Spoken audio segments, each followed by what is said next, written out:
Ժողովուրդ, այսպես չի կարելի, թողեք հերթականությամբ, մենք կասենք, եթե վարման կարգով հարց կլինի, կասեք, խնդրում եմ լռեք, հարգելի գործընկերներ, ազգային ժողովի կանոնակարգ սահմանադրական օրենքի մի խանգարեք, 33-րդ հոդվածի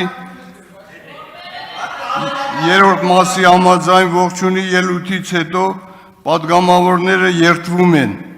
երդման տեքստը ձեզ բաժանված է, այժմ ես կընթերցեմ տեքստը, ժողովուրդ, ես զգուշացնում եմ, մի րոպե, կանոնակարգ օրենքի համաձայն,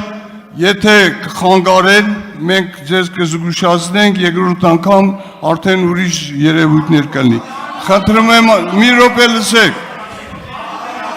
դուք եկել եք խանգարելու համար, այսպես չի կարելի։ Լռություն եմ խնդրում պահպանել, լռություն։ Այժմ կընթերցեմ տեքստը, որից հետո բոլորս միասին կերդվենք։